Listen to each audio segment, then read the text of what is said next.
Good morning students. Solution chapter के पिछले video में हम एक colligative property depression of freezing point के बारे में पढ़ रहे थे।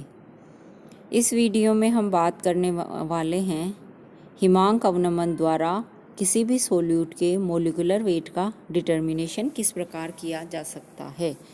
Determination of molecular weight by depression of freezing point.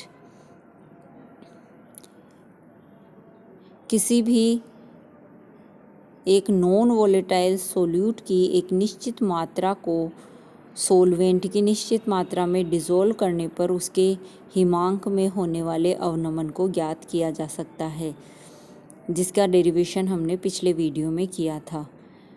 और हमारे पास देखिए ये फॉर्मूला आ गया था डेल्टा टी एफ के लिए, के एफ के लिए। इनसे हम के एफ डेल्टा टी एफ को कैलकुलेट कर सकते हैं। डेल्टा टी एफ का ये फॉर्मूला था 1000 के F small W upon small M capital W. और इस प्रकार इससे स्मॉल एम को हम कैलकुलेट कर सकते हैं। रीअरेंज करके हमने इस इक्वेशन को लिख दिया है। इसमें जो कैपिटल डब्ल्यू होता है वह विलायक की ज्ञात मात्रा है और स्मॉल डब्ल्यू होता है वो विलय की ज्ञात मात्रा है। डेल्टा टी एफ वास्तव में हिमांक में अवनमन है। उपयोग में लिए विलायक के लिए के एफ का मान हम ज्ञात करके इक्वेशन 84 की हेल्प से नॉन वोलेटाइल सोल्यूट पदार्थों का मोलिकुलर वेट डिटरमाइन कर सकते हैं। नेक्स्ट है thermodynamic derivation of delta T F. Delta T F का ऊष्मागतिकीय व्युत्पन्न, इसके बारे में हम बात करेंगे।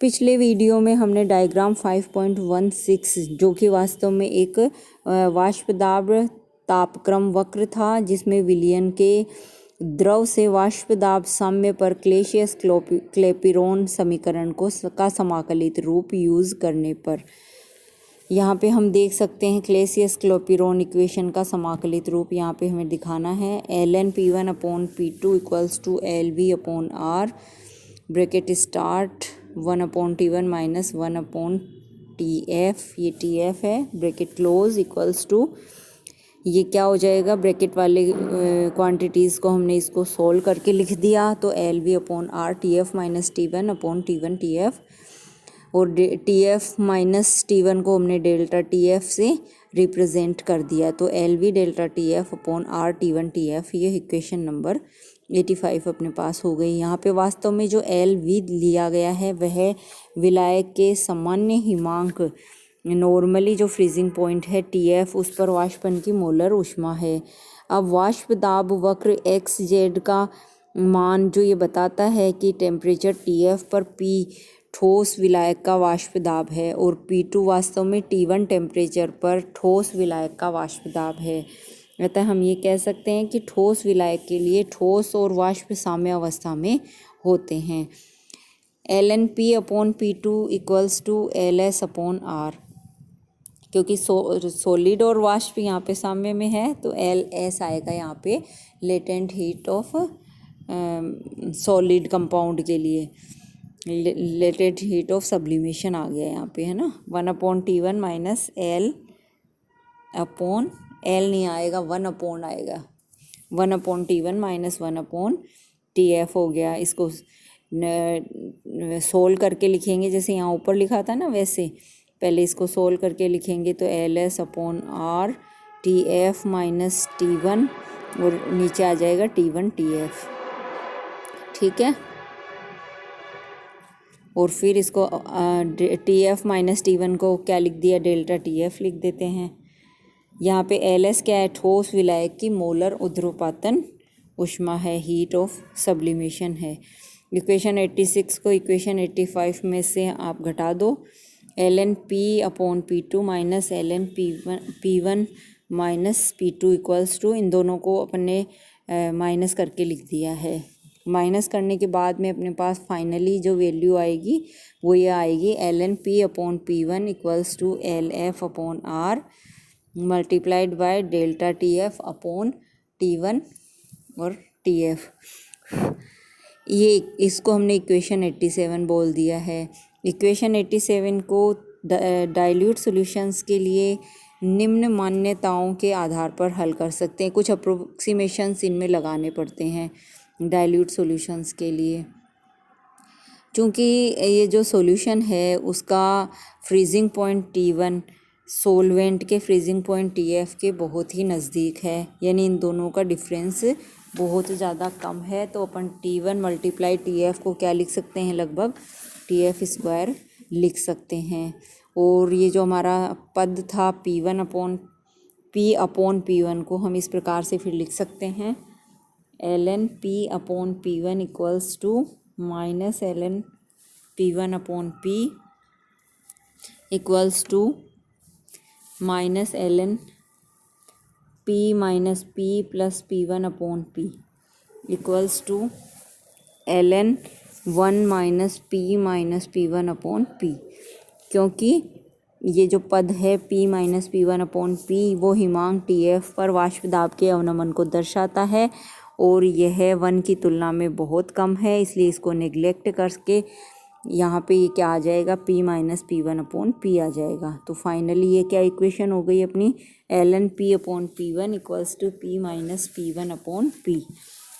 लेकिन राउल्ट्स का नियम हमें ये कहता है कि P minus P1/P equals to होता है या small n plus capital N, या सीधे यहाँ आ जाओ डाइल्यूट सॉल्यूशंस के लिए P minus P1/P equals to होता है स्मॉल n कैपिटल N। इनकी वैल्यूज़ जो होती है वो इक्वेशन इसमें 88 में पुट कर देते हैं अपन। ln P/P1 equals to P minus P1/P is equals to small n capital N is equals to LF delta TF upon RTF square. ये पहले अपने पास आ गया था, तो यहाँ से डेल्टा TF को हम कैलकुलेट कर सकते हैं। तो यहाँ आ जाएगा ये डेल्टा TF की वैल्यू। अब हम ये जानते हैं कि ये जो LF है वह है, उसकी वैल्यू क्या होगी, LF की वैल्यू जो है वो होगी L/M, जहाँ पे L F विलायक के लिए प्रति ग्राम गलन की ऊष्मा है, हीट ऑफ फ्यूज़न कहलाती है ये। तो डेल्टा TF इक्वल्स टू क्या हो जाएगा अपना RTF square small w upon TF small m capital W। यदि हमने 1 मोल विलय को 1000 ग्राम विलायक में घुला हुआ माना तो यहाँ पे डेल्टा TF की value RTF square upon TF, ये TF है नीचे वाला, मल्टीप्लाइड बाय 1000। इसी प्रकार डेल्टा TF मोलल हिमांक अवनमन स्थिरांक KF के बराबर हो जाएगा। Delta TF equals to KF हो जाएगा। ये तो KF की वैल्यू भी क्या हो जाएगी, RTF square upon 1000 into TF। अर्थात हम डेल्टा TF बराबर क्या बता सकते हैं, KF इंटू 1000, तो KF इंटू मोललता। इस तरीके से डेल्टा TF KF ये कैलकुलेट किए जा सकते हैं। नेक्स्ट है हिमांक अवनमन का प्रायोगिक निर्धारण, experimental determination of depression of freezing point. Depression of freezing point का प्रायोगिक रूप से निर्धारण करने के लिए 2 मेथड मुख्यतः दिए गए हैं। फर्स्ट है बैकमैन्स मेथड, बैकमैन की विधि, और सेकंड है हमारी रास्ट की कैम्फर विधि, रास्ट कैम्फर मेथड। ये बैकमैन मेथड इम्पोर्टेंट है, ये बहुत ज़्यादा बार एग्ज़ाम में पूछा गया है। बैकमैन मेथड देखिए, बैकमैन मेथड में क्या होता है, इस मेथड में काम आने वाला एपरेटस तो हमने यहाँ डायग्राम में दिखाया है। इसमें एक ये 5.17 में ही दिखाया गया है, ठीक है। इसमें एक इनर फ्रीजिंग ट्यूब A होती है और उसमें साइड में एक ये C ट्यूब निकली हुई होती है, जिसके द्वारा हम सोल्यूट पदार्थ को चाहे विलायक को इसके अंदर डालते हैं। इसमें एक विलोडक या स्टरर लगा हुआ होता है S1, जिसे नाम दिया गया है, और एक बैकमैन थर्मामीटर कैपिटल T लगा हुआ है। बैकमैन थर्मामीटर हम देख सकते हैं, ये स्टरर है और बैकमैन थर्मामीटर ये रहा, ये लगा हुआ है। थर्मामीटर जो होता है वो 0.001 डिग्री सेल्सियस तक सही माप सकता है। इन दोनों नलियों को कांच के एक बड़े बीकर में रख देते हैं, जिसमें हम फ्रीजिंग मिक्सचर को रखा है। इस मिश्रण का ताप विलायक के हिमांक से 5 डिग्री सेल्सियस नीचे ही रहता है। और इसमें दूसरा विलोडक भी रखा हुआ है S2, जो टेम्परेचर को एक समान बनाए हुए रखता है। अब सबसे पहले ये मेथड देख लो। सबसे पहले अपन क्या करते हैं, हिमांक नली ए में विलायक की कुछ मात्रा ले लेते हैं जो हमें ज्ञात होती है, 20 से 25 ग्राम लगभग लेनी होती है, और सारा एपरेटस जैसा डायग्राम में दिखाया है उसके अनुसार हम सेट कर लेते हैं। फिर धीरे धीरे स्टरर S1 की हेल्प से हिलाते हैं। बैकमैन थर्मामीटर में हम देखते हैं कि पारे का तल नीचे की ओर गिरने लगता है और हिमांक से भी नीचे आ जाता है। अब विलोडक को तीव्रता से चलाने लगते हैं। बहुत तेज़ी से हमें स्टीयरिंग करनी होती है, जिससे ये थर्मामीटर में टेम्परेचर फिर से बढ़ने लगता है और फिर एक जगह आकर के स्थिर हो जाता है। यही वास्तव में विलायक का फ्रीजिंग पॉइंट होता है। फ्रीजिंग नली ए को हिमकारी मिश्रण से बाहर निकालकर हल्के गर्म जल से भरे बीकर में रख देते हैं, जिससे कि इसके अंदर सारा जो विलायक जम गया था वो पिघल जाता है वापस से।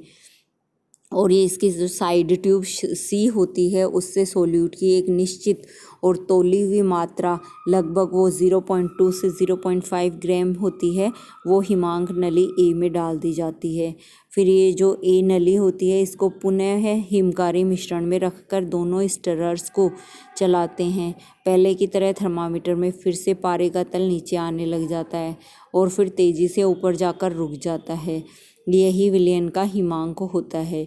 इन दोनों हिमांकों का अंतर जो है वो हिमांक अवनमन डेल्टा TF होता है।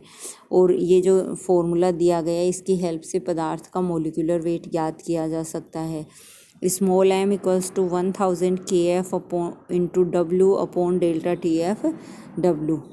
इस तरीके से सोल्यूट का मोलिकुलर वेट भी डिटरमाइन किया जा सकता है। रास्ट के कपूर विधि या रास्ट कैम्फर मेथड देखिए क्या होता है।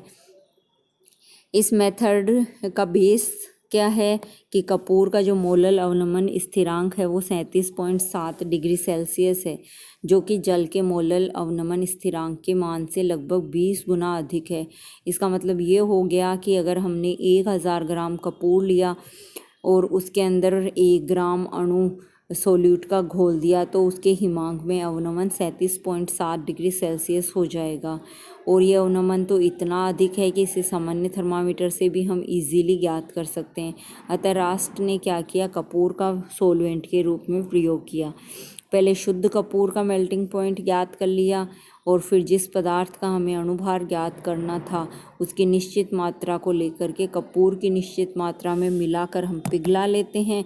फिर इस मिश्रण को थोड़ा ठंडा करके उसका चूर्ण बनाकर इसको कैपिलरी ट्यूब में डाल देते हैं। और जैसे ही इसका मेल्टिंग पॉइंट होता है पदार्थ के विलयन के हिमांक के बराबर होता है। दोनों गलनांकों का अंतर जो है वो डेल्टा TF होता है। इसके आधार पर हम निम्न ये फॉर्मूला दिया गया है, इस फॉर्मूले के द्वारा हम पदार्थ का अणुभार ज्ञात कर सकते हैं। Small m equals to 1000 kF small w upon delta TF capital W।